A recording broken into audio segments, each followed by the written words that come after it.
Hey everyone, today I'm going to be talking about prodigies and geniuses. And basically, what I want to talk about is the fact that these geniuses and prodigies that come out, if they are exceptionally extreme in their gift, oftentimes that comes with a drawback or disadvantage. And so I feel like I want to bring this up because I feel a lot of people are oftentimes, jealous or envious of people who are exceptional prodigies and stuff. And oftentimes you just got to be very thankful for what you have. Because oftentimes, when you have an exceptional gift in, to an extreme extent in something like physics or um, uh, music, it can come with drawbacks to an extent where like it really just makes you so deeply engrossed or interested in a product that you can't really do normal stuff and function on a normal wavelength. Sometimes you can, but oftentimes it can come at a loss of certain things that a normal person does. Oftentimes, when you're that exceptionally talented at something like what you do, for instance, there's this new female prodigy in piano. She's 9 years old. She's performed at Carnegie Hall 2 times. She's doing pretty good, but she remarks on how there's music in her head, and she calls it like her forehead broadcasting station, and it gets to a point where sometimes she can't even concentrate and think because of all the music going on, and she often has to rush to the piano to play it or write out the song.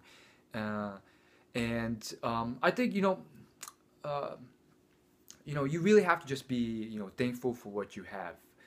Like heck, even if you're like so bad off that like you're average in everything you do, like that's still not that bad. Like you were born with limbs.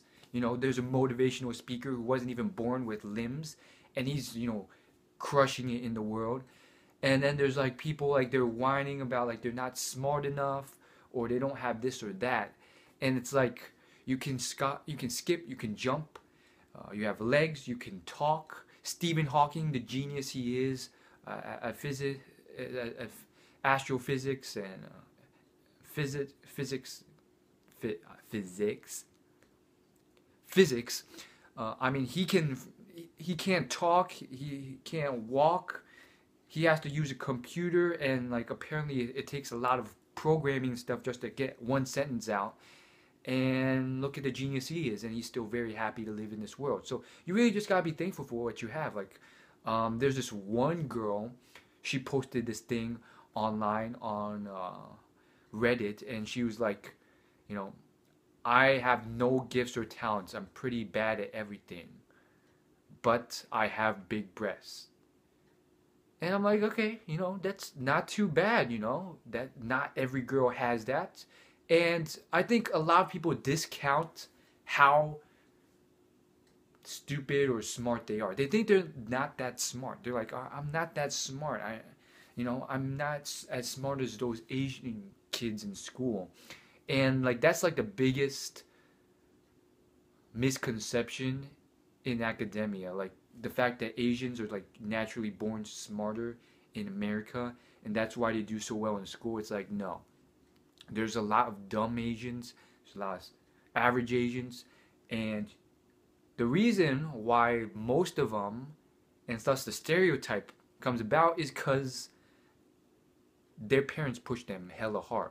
Like the regiment that they come home to, it's like it's beyond belief, and that's generally where it comes from. And again, you still get Asians who like don't do so well in school, and bless their hearts, they try really hard sometimes, and then they disappoint their parents who put on too much pressure and expectations.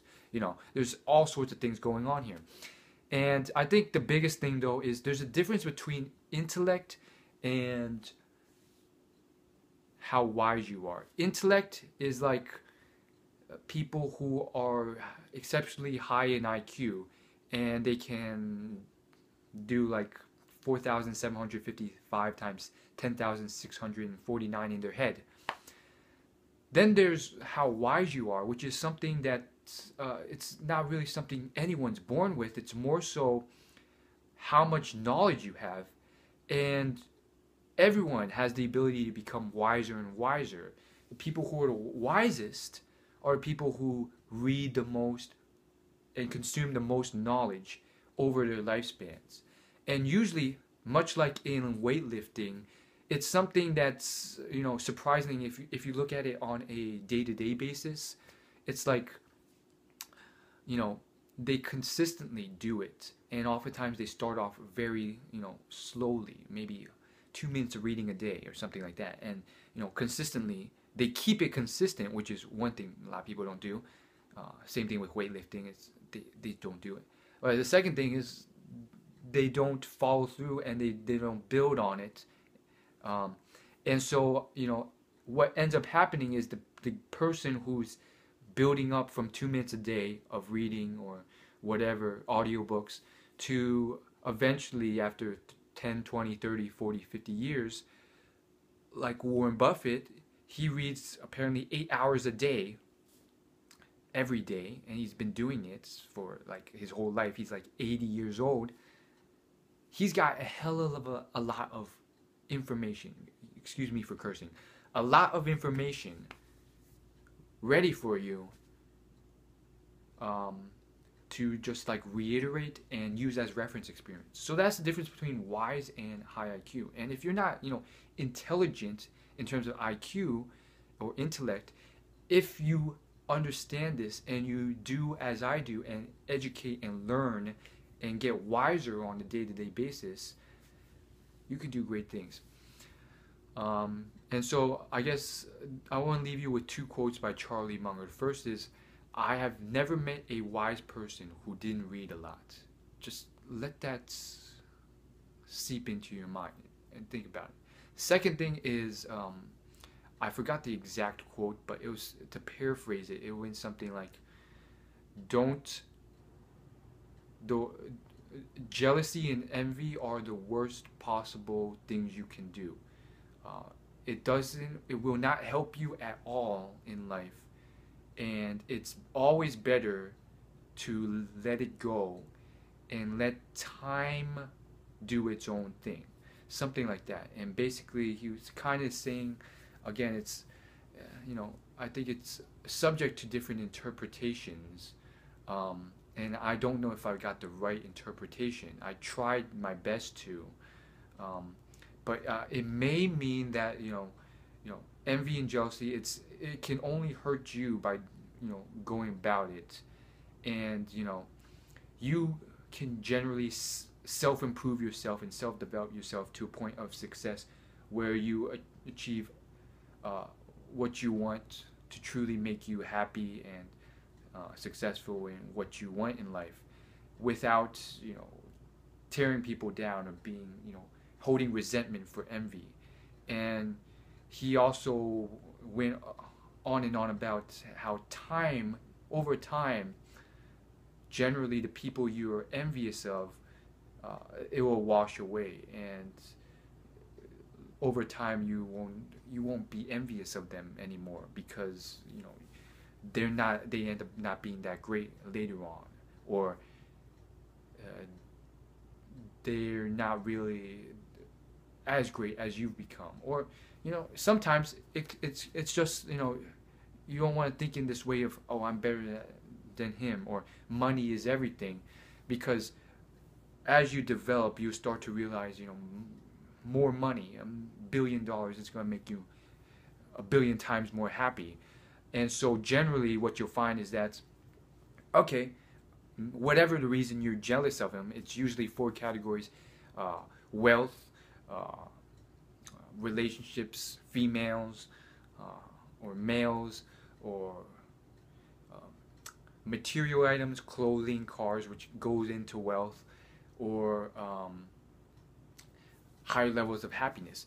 These things, will wash away over time, and if you self-develop and you start learning and really understanding the world, you will start to learn that a lot of these things wash away, and what truly motivates or makes you happy or fulfills you, oftentimes it's not like increased wealth or any of that. So your envy will just wash away, and the things that really do matter, that you may feel envious of him, if you self-develop and achieve success and do the right thing, you will get there. And then one day, it's not going you're not going to be envious of them because you have that life in terms of happiness and fulfillment and so forth. On the flip side, I do think more so than that, Munger was also saying that being jealous and envious of people, it's not going to, like, it has its purposes in terms of survival and reproduction in our past, which is why it's there for humans. But it can cause a lot of problems in modern day society more than benefits. And the only real possible benefit is as motivation to change yourself. Other than that, it just leads to a lot of pain for yourself, impossible unnecessary pain inflicted on others. So that's all I really want to say about that. And I think generally, if you look at how people develop, you'll see that like millionaires oftentimes, and people who have problems with relationships and whatever, or they don't have girls in their lives or guys in their lives, oftentimes in how they do it is that they pursue that materialistic or selfish goal and they achieve it, the money, the cars, the women, or whatever, and then they realize, hey, I'm not fulfilled, I'm not happier, or I'm not as happy as I think I should be from doing this. And I read it and I see it all the time. And again, it's not always the case. Sometimes they're pretty happy with their lives. But again, oftentimes they also have other things that more deeply make them happy or fulfilled. But long story short, they're happy. Then they start moving towards other things to achieve that happiness or fulfillment. And they start meditating, traveling, all sorts of stuff. If you want to hear more about that, you can go ahead and search up on my channel on happiness videos. I have a happiness playlist of videos I did on that based off experiments and very well-known psychologists who have written books on happiness and what really means to achieve happiness and that sort of stuff. And so, back to my main point about, I guess, what was it? Prodigies and geniuses. What I found is that, like, if you're talented to a certain extent, not to extreme extent, oftentimes you can avoid any of the drawbacks. But oftentimes I feel like with everything in life, there's oftentimes drawbacks. If you're famous, you can get a lot of hate. You can get a lot of hate online. A lot of jealous people, angry people, envious people, or people who just don't like you for whatever reason based on how large of a population you've hit. Just naturally, you're going to get haters. If you get money, it can be the same sort of thing. If you get success or happiness, jealousy is a huge one as well. And then there's people in school or your peers who are better at you at something. Maybe they're prodigies, or you see people on TV or the news articles who have struck it rich, or they're just exceptionally gifted. Oftentimes there's a bit of a drawback. You just have to be thankful for whatever you have. If you're average, that's still pretty darn awesome. If everyone was above average, that would no longer be the average. So the average is more of this like changing thing anyways. And more so than that, based on if you start looking at genetics and stuff, the average is intended to be there, because if it wasn't for this reversion to the mean, the populations of species would just splinter off into extremes. You'd get extremely tall people, and then who would get exceptionally taller, and then people who are exceptionally short getting shorter and shorter, and all sorts of weird stuff happening. And the reversion of the mean in the population is what is intended to not keep the individual, but the population of the species at the highest chance of surviving from the dramatic changes of nature. All the dangers and possibilities of nature that may, put a species to extinction. And so, the point though is, if you're an average person, don't be envious or jealous. Make the best of what you have. self-develop, I'm sure you're not doing as much as you can, and I know you're able to do that. You're not reaching your full potential on a day-to-day basis. You can do more, you can take more action on a day-to-day basis. So don't waste your time being envious when you can be better as a person as of right now. And finally, if you're an average person, look at all the things that you had that other people who may have been more successful or rich or whatever did not have. Look at the people who got famous at an early age. Even the models out there, a lot of females are jealous of the models out there. For instance, Kate Upton. But oftentimes, a lot of people don't know this, but a lot of these people like Kate Upton, they weren't given a chance to experience college, and that's a huge thing. Some of them weren't able to experience a public high school experience. Prom, they missed out on that. Homecoming. Yeah, I wasn't, I didn't go to homecoming or prom. But, regardless though, there's all sorts of things that you could have that they didn't have. They didn't have the luxury of being able to sit home, watch all these family Disney movies from Frozen to Toy Story, because they were out on the road touring all the time. They didn't get a lot of experiences that you got. And those are huge things. Warren Buffett's sister, Doris Buffett, Warren Buffett's like the second richest man in the world. He might have been the first if he didn't give away all this money to charity constantly. And he was the first for a long time. And Warren Buffett, he had two sisters, and one of his sisters, Doris Buffett, she had a very rough life. A lot of verbal, very harassing abuse from her mother, to the point where she was, psychologically affected, and she got a lot of therapy for it. And to this day, it seems like her mother had some sort of her own issues that caused her to abuse her daughter in this way. And the reason I'm bringing this up is because her mother discouraged her to such a deep extent to not go to college.